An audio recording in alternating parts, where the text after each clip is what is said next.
ನಮಸ್ತೆ ಗೆಳೆಯರೇ, ಕಾಯಕ ಕನ್ನಡ ಯೂಟ್ಯೂಬ್ ಚಾನಲ್ಗೆ ಸ್ವಾಗತ. ಕರ್ನಾಟಕ ಪೊಲೀಸ್ ಇಲಾಖೆ 3005 ಪೊಲೀಸ್ ಕಾನ್ಸ್ಟೇಬಲ್ ನೇಮಕಾತಿ ಸಂಬಂಧಿಸಿದಂತೆ ಒಂದು ವಿಡಿಯೋದಲ್ಲಿ ತಿಳಿಸಿದ್ದೀವಿ. ಸರ್, ಅಪ್ಲಿಕೇಶನ್ ಲಿಂಕ್ ಬಿಟ್ಟಾರಾ ಮತ್ತು ಇಲ್ಲ ಅಂತ ಕೇಳ್ತಾ ಇದ್ರು. ಇನ್ನೂ ಅಪ್ಲಿಕೇಶನ್ ಲಿಂಕ್ ಬಿಟ್ಟಿಲ್ಲ. ಆದರೆ ಒಂದು ಪ್ಯಾಕ್ಸ್ ಮುಂದಿನ ದಿನದಲ್ಲಿ ಮೊದಲ ನೇಮಕಾತಿ ಪ್ರಾರಂಭ ಆಗ್ಬೋದು. Police constable 3500 police constable 3500 police ನೇಮಕಾತಿ. ಪ್ರತಿಯೊಂದು ಜಿಲ್ಲೆ ಎಷ್ಟು ಹುದ್ದೆಗಳಿವೆ, ಖಾಲಿ ಇದ್ದಾವೆ ಎಂದು ತಿಳಿಸಿದ್ದಾರೆ. ಮುಂದಿನ ದಿನದಲ್ಲಿ ನೇಮಕಾತಿ ಪ್ರಾರಂಭ ಆಗುತ್ತದೆ. ಸಿವಿಲ್ ಪೊಲೀಸ್ ಕಾನ್ಸ್ಟೇಬಲ್ ನೇಮಕಾತಿ ಸರ್ಕಾರದಿಂದ ಪತ್ರ ವ್ಯವಹಾರ ನಡೆದಿದೆ. ಮೇಲ್ಕಂಡ ವಿಷಯ ಸಂಬಂಧಿಸಿದಂತೆ ಕರ್ನಾಟಕ ರಾಜ್ಯ ಪೊಲೀಸ್ ಇಲಾಖೆ ವಿವಿಧ ನಗರಗಳ ಜಿಲ್ಲಾ ಪೊಲೀಸ್ ಘಟಕಗಳಿಗೆ ಕಲ್ಯಾಣ ಕರ್ನಾಟಕ ಎತ್ತರ ಮೀಸಲಾತಿ ಅಡಿಯಲ್ಲಿ 3500 ನಾಗರಿಕ ಪೊಲೀಸ್ ಕಾನ್ಸ್ಟೇಬಲ್ ನೇಮಕಾತಿ ಬಗ್ಗೆ ತಿಳಿಸಿದ್ದಾರೆ. ಸಿವಿಲ್ ಪಿಸಿ ಹುದ್ದೆಗಳ ನೇಮಕಾತಿ ಹಂಚಿಕೆ ಮಾಡಲಾಗಿರುವ ಹುದ್ದೆಗಳ ವಿವರಗಳು. ಕಲ್ಯಾಣ ಕರ್ನಾಟಕೇತರ ಹುದ್ದೆಗಳು.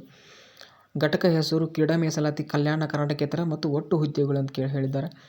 ಬೆಂಗಳೂರು ಸಿಟಿಗೆ 2235 ಹುದ್ದೆಗಳಿದಾವೆ. ಅದರಲ್ಲಿ ಕ್ರೀಡಾ ಮೀಸಲಾತಿಗೆ 105 ಹುದ್ದೆಗಳಿವೆ.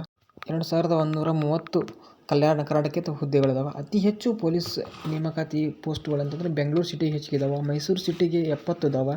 ಬೆಳಗಾವಿ ಮತ್ತು ಕಲಬುರಗಿಗೆ 0 ಅದಾವೆ. ಅಂದರೆ ಒಂದು ಹುದ್ದೆಯಲ್ಲಿ ಇಲ್ಲ ಅಂದಂಗೆ ಅರ್ಥ. ತುಮಕೂರು 50, ಉಡುಪಿ 100, ದಾವಣಗೆರೆ 50 ಪೋಸ್ಟ್ಗಳು ಹುದ್ದೆಗಳಿದಾವೆ. ಹೀಗೆ ಪ್ರತಿಯೊಂದು ಜಿಲ್ಲೆಗಳು ಎಷ್ಟೆಷ್ಟು ಹುದ್ದೆಗಳು ಖಾಲಿ ಇವೆ ಎಂದು ಈ ಪ್ಯಾಕ್ಸ್ ಮುಖಾಂತರ ತಿಳಿಸಿದ್ದಾರೆ. ಇನ್ನು ಎಷ್ಟೋ ಜನ ಕಮೆಂಟ್ ಮಾಡಿ ಏಜ್ ರಿಲ್ಯಾಕ್ಸೇಷನ್ ಬಗ್ಗೆ ಕೇಳಿದರು. ಏಜ್ ರಿಲ್ಯಾಕ್ಸೇಷನ್ ಸಂಬಂಧಿಸಿದಂತೆ ಇನ್ನೂ ಯಾವುದೂ ಅಧಿಕೃತ ಮಾಹಿತಿ ಬಿಟ್ಟಿಲ್ಲ. ಸಂಪೂರ್ಣವಾಗಿ ನೋಟಿಫಿಕೇಶನ್ ಆದಮೇಲೆ ಗೊತ್ತಾಗದೆ ಎಷ್ಟು ವಯೋಮಿತಿ ಸಡಿಲಿಕೆ ಎಂದು. ಅಂದರೆ ಪೊಲೀಸ್ ಎಕ್ಸಾಮ್ ಮಾತ್ರ KA ಮೂಲಕ ನಡೆಸ್ತದೆ ಅಂತ ಹೇಳಿದ್ದಾರೆ. ಇಂಥ ಮಾಹಿತಿಗಾಗಿ ಕಾಯಕ ಕನ್ನಡ ಯೂಟ್ಯೂಬ್ ಚಾನಲ್ ಲೈಕ್ ಮಾಡಿರಿ, ಶೇರ್ ಮಾಡಿ, ಸಬ್ಸ್ಕ್ರೈಬ್ ಮಾಡಿ ಅಂತ ಹೇಳ್ತಾ ಧನ್ಯವಾದಗಳು.